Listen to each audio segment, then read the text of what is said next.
રાજકોટ જિલ્લા કમિશને એક અનોખી અને ડિજિટલ પહેલ શરૂ કરી છે। સમગ્ર ગુજરાતના 38 જેટલા કમિશન પૈકી રાજકોટ જિલ્લા કમિશને પહેલીવાર QR કોડ સાથેનું ડિજિટલ એન્વેલપ બહાર પાડ્યું છે।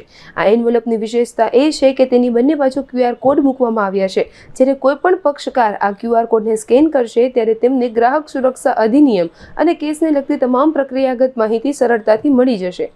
આ પહેલનો મુખ્ય હેતુ એ છે કે સામાન્ય લોકો સુધી ગ્રાહક સુરક્ષાની કાયદાકીય અને પ્રક્રિયાગત માહિતી સહેલાઈથી પહોંચાડી શકાય, જેથી ગ્રાહકોને તેના અધિકારો અંગે સંપૂર્ણ જાગૃતિ મળે। મારું નામ ગજેન્દ્ર જાની છે। હું એડવોકેટ છું અને કન્ઝ્યુમર લો પ્રેક્ટિશનર્સ એસોસિએશનમાં ઉપપ્રમુખ છું।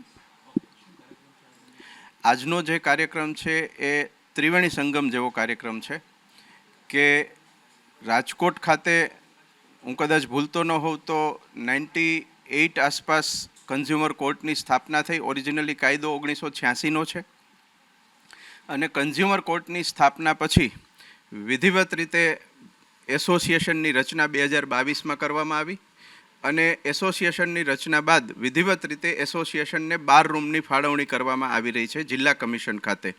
આ અનુસંધાન છે અને આની સાથોસાથ ત્રીજો જે મુદ્દો છે એ એવો છે કે જિલ્લા કમિશન રાજકોટ દ્વારા એક નોટિસ એન્વેલપ બહાર પાડવામાં આવ્યા છે અને જે સમગ્ર ગુજરાતના 38 જિલ્લા કમિશનો પૈકી એકમાત્ર જિલ્લા કમિશન રાજકોટ છે કે જેમણે ડિજિટલ એન્વેલપ બહાર પાડ્યું છે। ડિજિટલ સોર્સ અને રિસોર્સ આમાંથી મળે છે। આપણે QR કોડ જોઈ શકીએ છીએ આગળની બાજુ અને આ જ રીતે QR કોડ જોઈ શકીએ છીએ પાછળની બાજુથી। આ નોટિસની વિશેષતા એવી છે કે કોઈ પણ પક્ષકારને જ્યારે આ નોટિસ જાય છે ત્યારે આ નોટિસમાં કવરમાં આપવામાં આવેલા QR કોડ સ્કેન કરે છે તો સ્કેન કરવાના કારણે એમને ગ્રાહક સુરક્ષા અધિનિયમને લગતી તમામ માહિતી મળી જાય છે। એટલે કાયદાનું પુસ્તક ખરીદવા ન જવું પડે।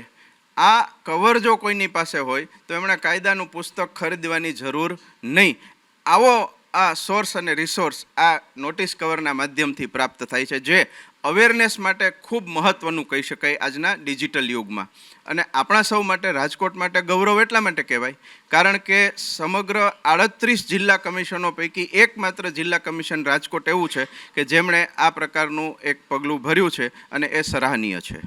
જિલ્લા કમિશનના પ્રમુખ સાહેબ શ્રી રાવલ સાહેબ, દવે સાહેબ, આસિસ્ટન્ટ ડાયરેક્ટર શ્રી અને તમામ એડમિનિસ્ટ્રેશન હંમેશા ગ્રાહક સુરક્ષાને લગતી બાબતોમાં ઉત્તમોત્તમ પરિણામ આપવા માટે કટિબદ્ધ હોય છે અને કાર્યરત હોય છે।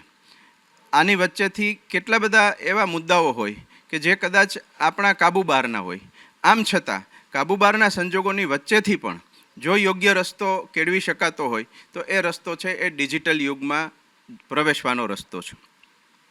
આ અનુસંધાનમાં ડિજિટલ યુગમાં પગરણ માંડવા માટે આ વિચાર આવ્યો અને આ વિચારના માધ્યમથી પ્રક્રિયાગત માહિતીને લોકો સુધી પહોંચાડી શકાય એ આની પાછળનો હેતુ છે।